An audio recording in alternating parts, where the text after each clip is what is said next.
Chapter 4. He laid it out for them, all of it, in complete and painful detail. And when he had finished, they were, as he'd expected, outraged. "You must be joking, Admiral Pelion," Moff Andre said, his voice icy.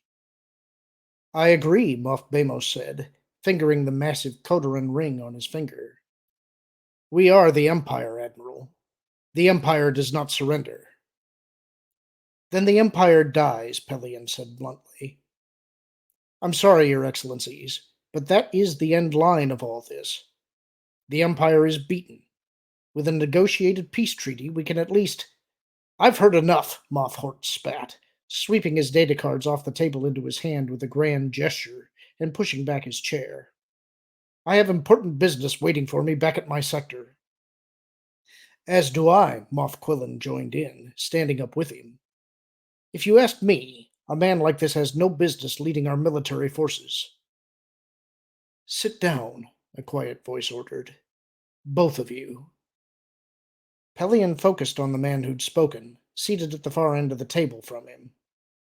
He was short and slender, with receding silver hair, piercing yellow-flecked blue eyes, and claw-like hands that were far stronger than they looked. His face was lined with age and bitterness, his mouth twisted with cruelty and smoldering ambition. He was Moff Disra, chief administrator of Braxant Sector, ruler of the new imperial capital planet codenamed Bastion, and their host here in the conference room of his palace. And all of the 8 remaining Moffs, the one Pelion trusted the least. Quillen and Hort were looking at Disra too, their intended grand exit suddenly faltering into uncertainty. Hort made as if to speak. Then silently, both of them resumed their seats. "Thank you." Disra shifted his gaze to Pelion. "Please continue, Admiral." "Thank you, Your Excellency." Pelion looked around the table. "I don't blame any of you for being upset with my recommendation. I don't make it lightly, but I see no other way. With a negotiated treaty, we could at least hold on to the territory we still have. Without one, we will certainly be destroyed." "Can we hold on to our territory, though?" Moff Eden asked.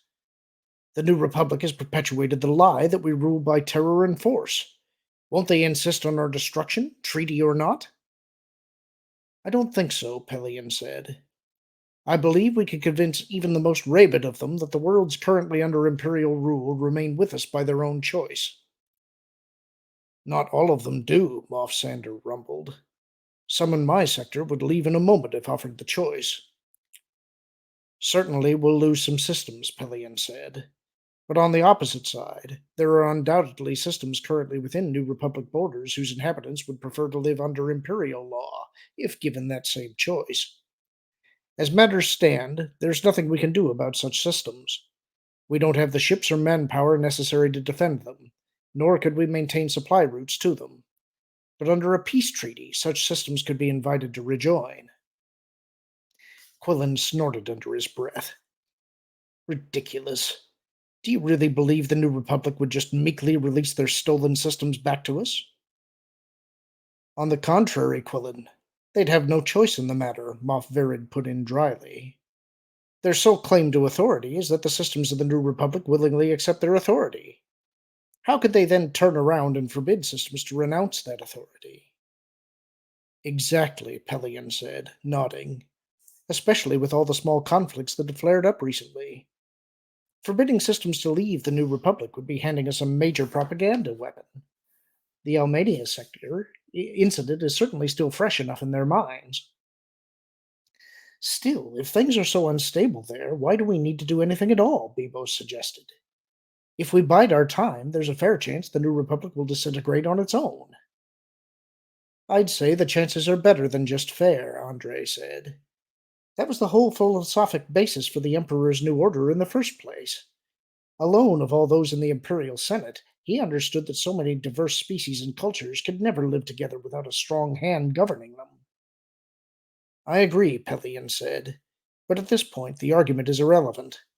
The New Republic's self-annihilation could take decades, and long before they destroyed themselves, they would have made sure to grind the remnants of the Empire to dust. He lifted his eyebrows.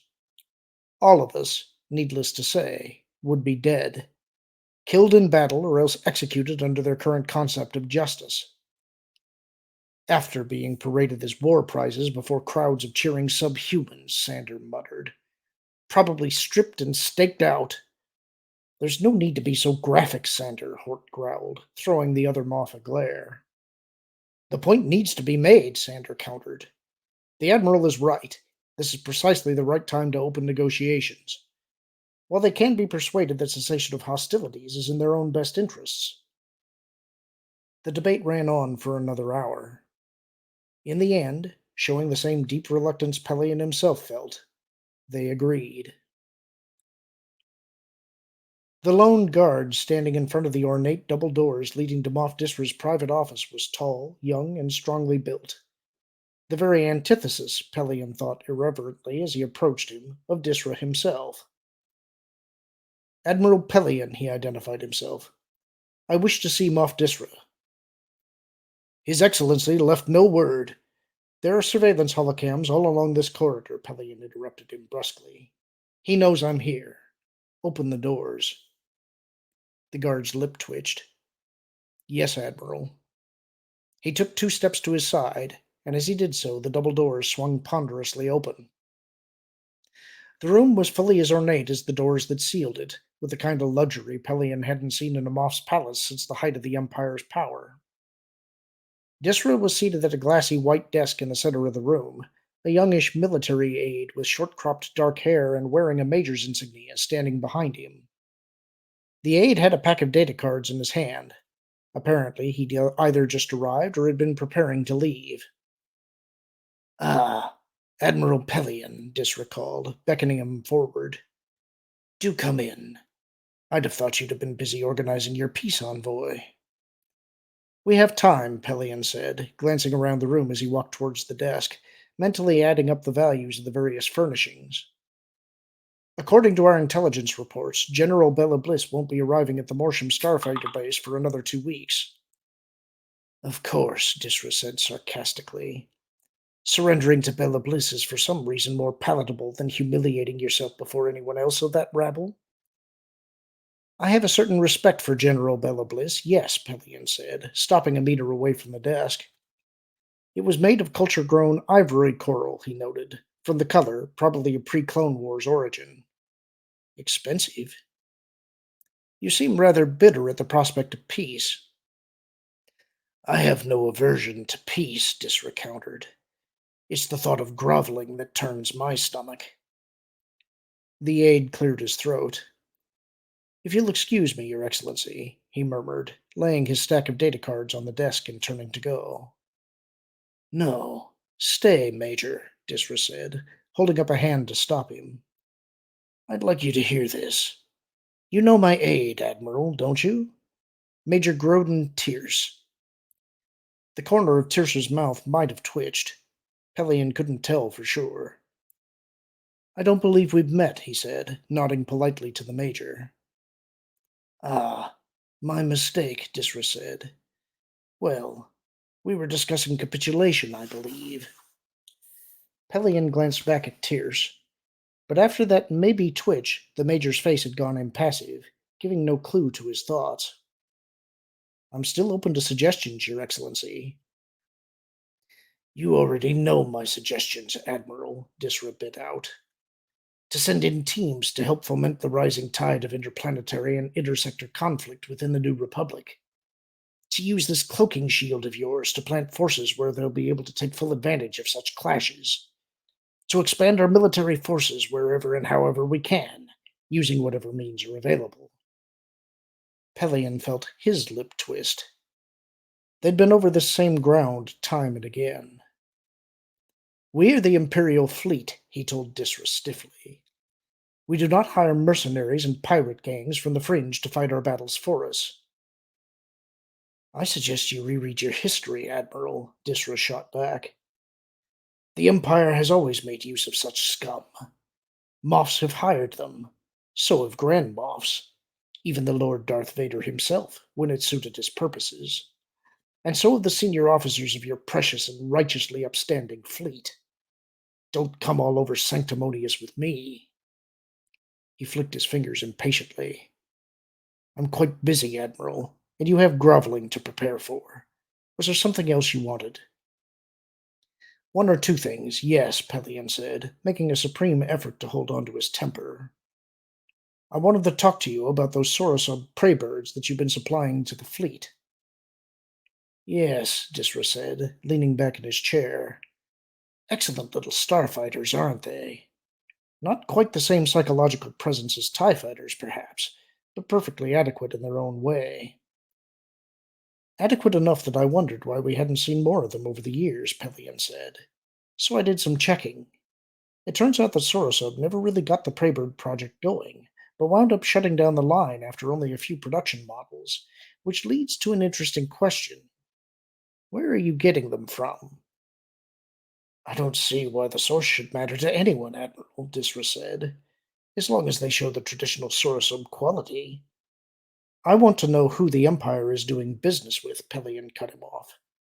Who I am doing business with. Under the silver eyebrows, Disra's eyes seemed to flash.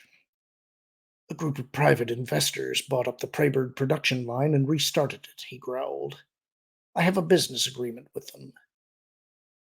Their names and systems? It's a group of private investors, Disra repeated, enunciating the words carefully as if talking to a young child. I don't care, Pelion said, matching the other's tone. I want their names, their home systems, and their corporate connections, and the means you're using to finance this deal. Disra drew himself up. Are you suggesting there's anything improper about any of this?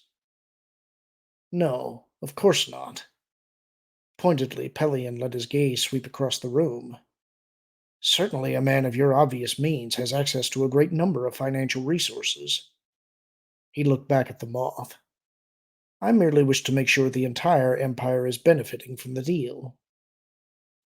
He'd rather expected Disra to take offense at that, but the moth merely smiled. Rest assured, Admiral, he said softly. The entire Empire will indeed benefit.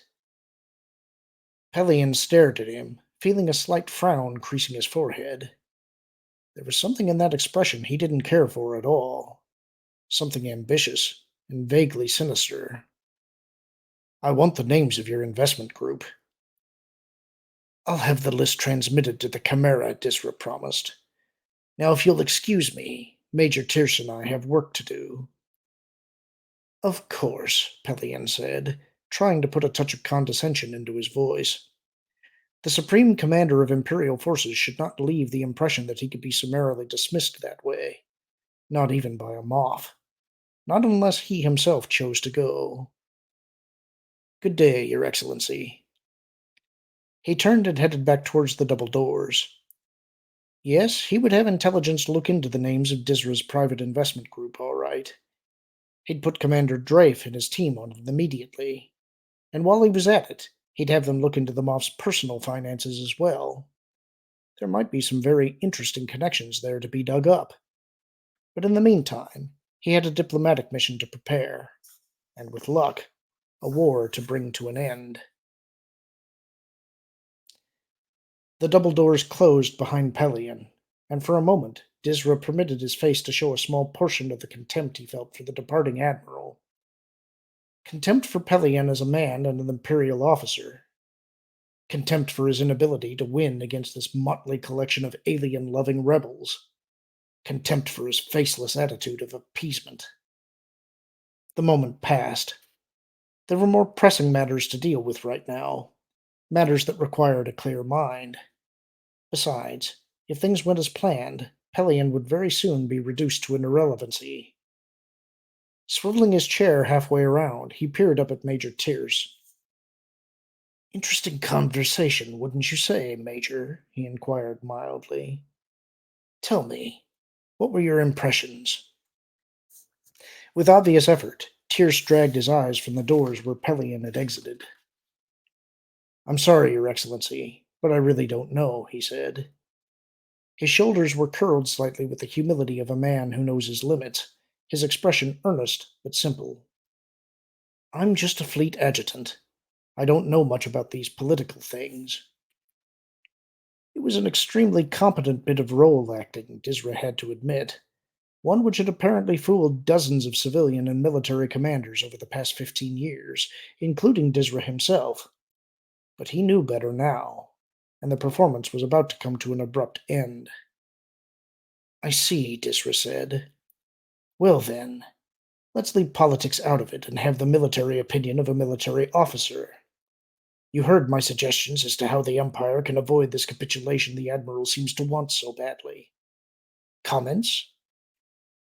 Well, Your Excellency, Admiral Pelion is the Supreme Commander, Tierce said reluctantly. The stolid expression was still there, but Disra could now see a hint of tightening around the eyes. Did he suspect that Disra knew? Probably not. Not that it mattered. I would presume he knows best our strategic situation, Tierce went on. Again, I'm afraid my own knowledge of grand strategy is also very limited. Ah. Disra shook his head, reaching down to the side of the desk to touch the personal coded switch grown into the ivory there. There was a click, and the hidden drawer built into the bottom of the writing surface slid open. You disappoint me, Major, he said, fingers ruffling through the half-dozen data cards there, his eyes steady on Tierce's face. I would have assumed the Emperor would have insisted on only the best. No mistake this time. Tierce's eyes definitely tightened, but he wasn't ready yet to give up the charade. The Emperor, Your Excellency? He asked, blinking with bewilderment. Only the best, Disra repeated, selecting one of the data cards and holding it up for Tierce's inspection. To serve in his royal guard. Disra had expected the other to pull a burst of surprise or bewilderment from his acting repertoire, but Tierce just stood there, his eyes locked on Disra's like twin turbolaser batteries. Disra held the gaze, forcing back a sudden twinge of doubt. If he'd miscalculated, if Tierce decided this continued anonymity was important enough to murder an Imperial moth for. Tierce exhaled softly, the hiss of a poisonous snake. I suppose there's no point in making loud noises of protest, is there? He said. He straightened up from his usual slouch, and Disra found himself pressing involuntarily back in his chair. Suddenly the diffident and marginally competent Major Tierce, who'd served as his military aide for 8 months, was gone. In his place stood a warrior. Disra had once heard it said that a discerning person could always recognize an Imperial stormtrooper or royal guardsman, whether he stood before you in full armor or lay dying on a sickbed. He'd always discounted such things as childish myths. He wouldn't make that mistake again. How did you identify me? Tierce asked into the silence. It took Disra another moment to find his voice. I did a search of the main Imperial Records Library after it was moved here to Bastion, he said. Duplicates of the Emperor's private records are also stored there. I was able to find a way to access them. Tierce lifted an eyebrow. Really? Those files were supposed to be absolutely secure. There's no such thing as absolute security, Disra said. Apparently not, Tierce said. Well, what now? Not what you're expecting, Disra assured him. I have no intention of denouncing you as a deserter or whatever it is that you're worried about, even presuming I could find anyone with the appropriate authority to denounce you too. The Empire can hardly afford to waste its best people. He cocked an eyebrow. Speaking of which, I have to ask, how did you escape the destruction of the second Death Star? Tierce shrugged, a fractional lift of the shoulders. For the simple reason that I wasn't there. We of the Royal Guard were periodically rotated to regular stormtrooper units to keep us in fighting trim. I was on Magaran at the time, out on the Outer Rim, helping to break up a rebel cell. And the rest of your unit was destroyed? By a single rebel cell? Tierce snorted contemptuously. Hardly. No, we completed our mission and were ordered back. There were all sorts of rumors raging around at the time as to whether or not the Emperor had died at Endor. So as soon as we got within range of Coruscant, I jumped ship and went to see if there was anything I could do to salvage the situation. Disra felt his lip twist. I remember those months. Pure chaos, with the rebels gathering pieces that might as well have been handed to them on serving trays.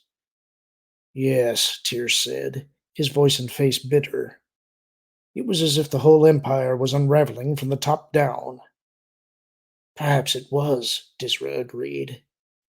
Pelion mentioned once that Grand Admiral Thrawn had a theory about that. Yes, that the Emperor had been using the Force to drive his troops, Pierce said. I remember similar discussions aboard the Chimera. Perhaps he was right. Disra frowned.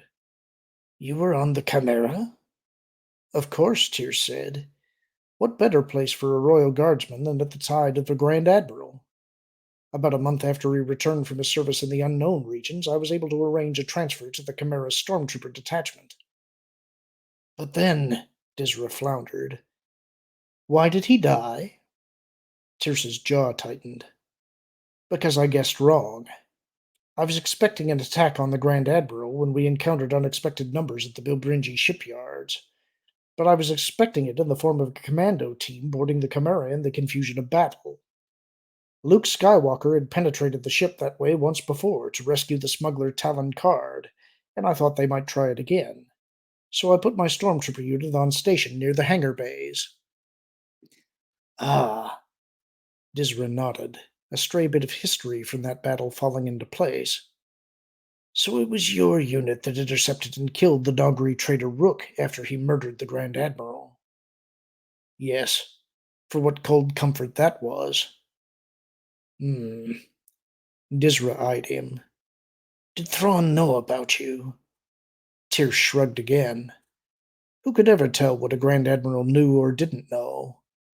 All I can say is that I never identified myself to him, and he never confronted me with my past. Why didn't you identify yourself? Disra asked. I'd have thought a royal guardsman would be entitled to certain, special assignments. Don't ever suggest such a thing again, Disra, Tyr said, his voice quiet and deadly. Don't even think it. A royal guardsman never seeks special privileges, ever. His entire goal in life is to serve the Emperor and the new order he created. His goal in life and his desire in death. Yes, Disra murmured, taken aback in spite of himself. It was becoming increasingly clear that the reputation of the Royal Guard, a reputation he'd always assumed to be the spun frosting product of the Emperor's propagandists, had in fact been quite honestly earned. I beg your pardon, guardsman. Major, Tierce corrected. Just Major. The Royal Guard no longer exists. Again, your pardon, Major, Disra said, a touch of annoyance seeping through the awkwardness. He had intended to stay on top of this conversation, yet at every turn, it seemed, he was losing control of it. And I am to be addressed as Your Excellency. Tierce frowned, and for a painful moment Disra held his breath. Then, to his relief, the other's lip twitched into an ironic smile. Of course, he said dryly. Your Excellency. Have you properly satisfied your curiosity, Your Excellency? I have, Disra said, nodding. The past is past, Major. Let us now consider the future. You heard my suggestions to Admiral Pelion. What do you think? Tierce shook his head. The Admiral is right. It won't work. The numbers are too heavily slanted against us. Not even when the New Republic busy with dozens of internal conflicts? No. Tierce gestured at Disra's desk. Not even with the interesting report filed under LACJIT on the third data card down.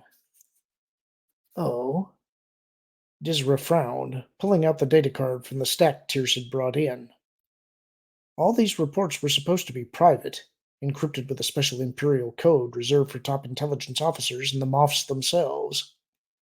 Obviously, Disra wasn't the only one who'd been doing some high-level slicing. Sliding the data card into his reader, he keyed for decryption. It was an intelligence report, purchased from a Deveronian freelancer named Lac-Jit, concerning the discovery in the Mount Tantus ruins of a partial record of the destruction of Kamaz. "This is perfect," he told Tierce as he skimmed through it. "Exactly what we need." Tierce shook his head. "Certainly it's useful, but it's not enough."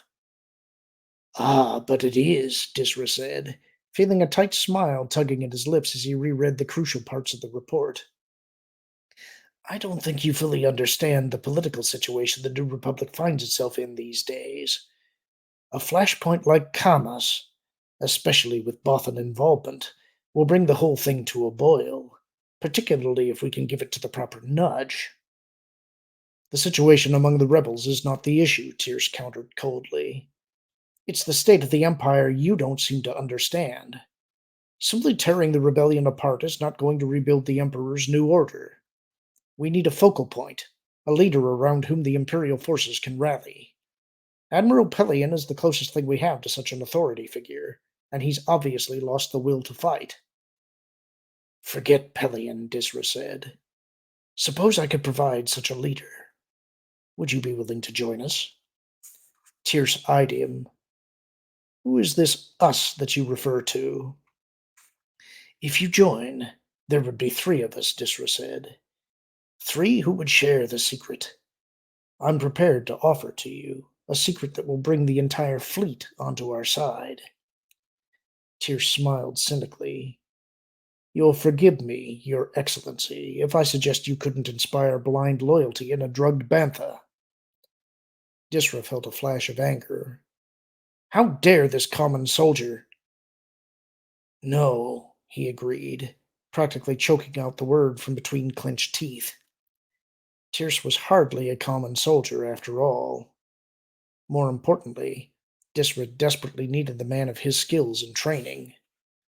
"I would merely be the political power behind the throne, plus the supplier of military men and material, of course.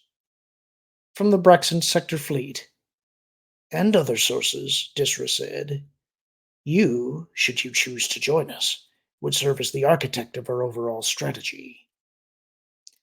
"I see." If Tierce was bothered by the word serve, he didn't show it. "And the third person? Are you with us?" Tierce studied him. "First, tell me more." "I'll do better than tell you." Disra pushed his chair back and stood up. "I'll show you." Judging from Tierce's lack of reaction, the supposedly secret corridor between the private office and Disra's quarters came as no surprise to the former guardsman. The camouflaged doorway halfway along it, however, did. "Installed by the palace's previous owner," Disra explained, as they walked down a narrow passageway to an equally narrow turbolift car. "It goes down 50 meters. From there, you can then go either to the torture chamber beneath the dungeon level, or to a secret exit tunnel in the hills to the north. I've sometimes wondered which direction he used the most." "Which are we using today?" Tierce asked as the turbolift car started down. "The one to the torture chamber," Disra said. "It's the most private and secure place in the palace, or anywhere on Bastion, for that matter. The third person of our group is waiting there." The car stopped and the door slid open. 2 narrow, rough-carved tunnels branched off the open space in front of the turbolift. Brushing aside a stray strand of cobweb, Disra led the way down the rightmost corridor. It ended in a dusty metal door with a wheel set into the center.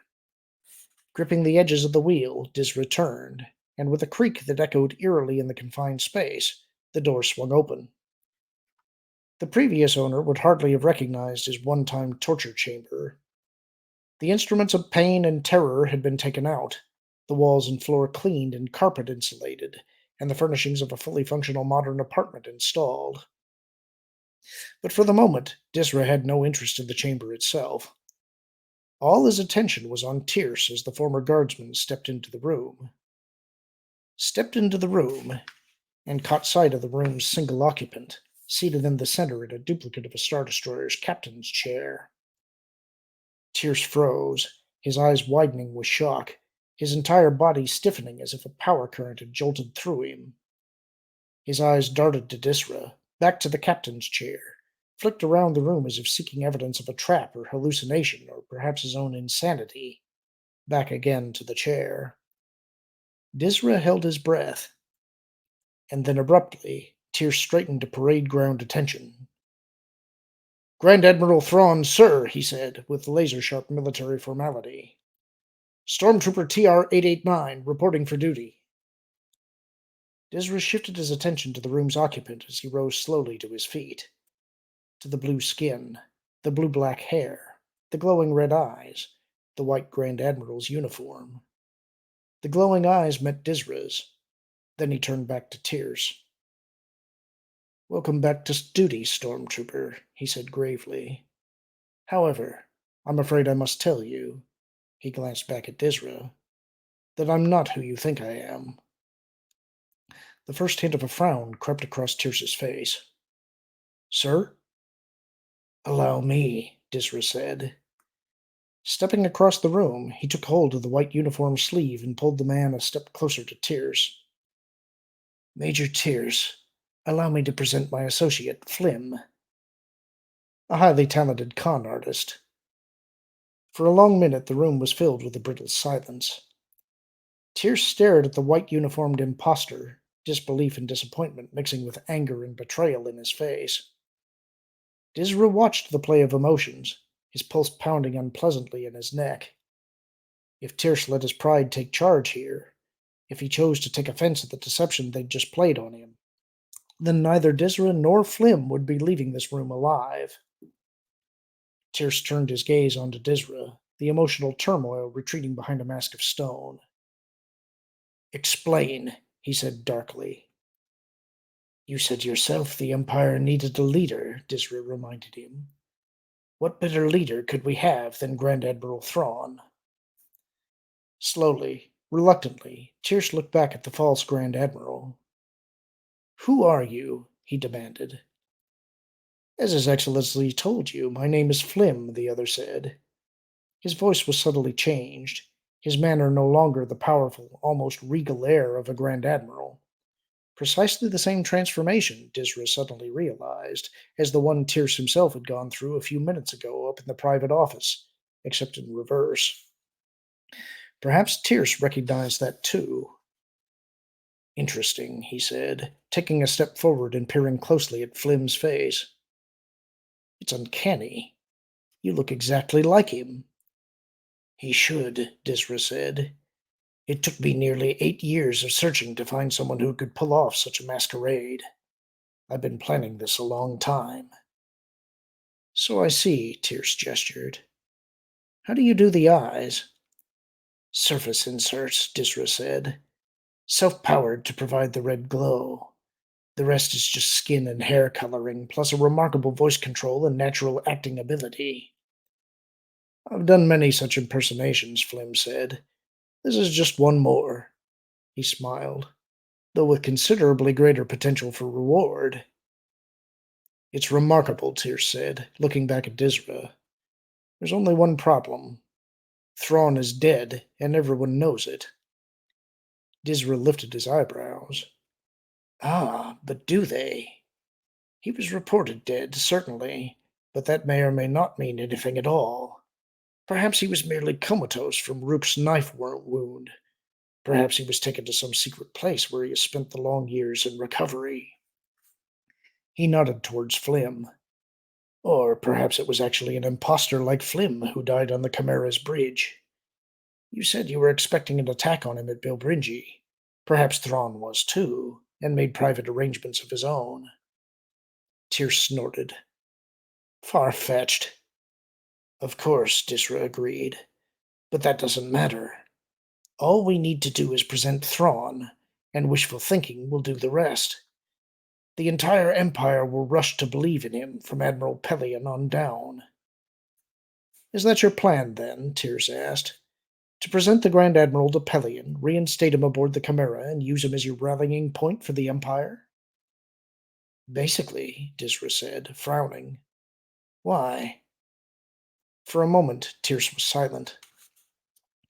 You said you had other resources besides the Brexon Sector fleet, he said. What are they? Disra glanced at Flim, but the con man was merely looking interestedly at Tierce. I have an arrangement with the Gavrilhu pirates, he told the guardsman. They're a large and highly sophisticated group working out of. I'm familiar with Captain Zorthop's gang, Tierce said. Not particularly sophisticated to my mind, but certainly large enough. What sort of arrangement? One of interlocking interests, Disra said. I use Imperial intelligence reports to locate useful New Republic shipments, which Zothop then attacks. He gets whatever booty he can. We get further destabilization of our enemy. And a share of the Sorosub prey birds being turned out by Zothop's production line, Tierce suggested. Disra pursed his lips. Either Tierce knew a great deal more than he should about the Moff's secrets, or he was a lot sharper than Disra had expected. Either way, he wasn't sure he liked it. We're getting all the prey birds, actually, he said. Zothop has all the starfighters he needs. How are you paying for them? With the kind of expert assistance Zothop can't get anywhere else, Disra said, favoring the other with a sly smile. I'm loaning him some very special warrior advisors, groups of Thrawn's own Mount Tantus clones. He had the satisfaction of seeing Tierce's jaw drop a fraction. There's still some of them left. There are whole nests of them left, Disra told him sourly. Our clever little Grand Admiral scattered groups all over the New Republic under deep cover. What he intended to do with them, I don't know. There wasn't anything in his records specifically concerning. You found Thrawn's records? Tierce cut him off. His personal records, I mean. Of course, Disra said, frowning slightly. For an instant there had suddenly been something electric in the guardsman's expression. How else do you think I knew how to find where he'd hidden all those clones? The flash of interest had already vanished behind Tierce's mask. Of course, he said calmly. What else was in there? There was the outline of a grand strategy, Disra said, watching him closely. But whatever had sparked that flicker was buried again.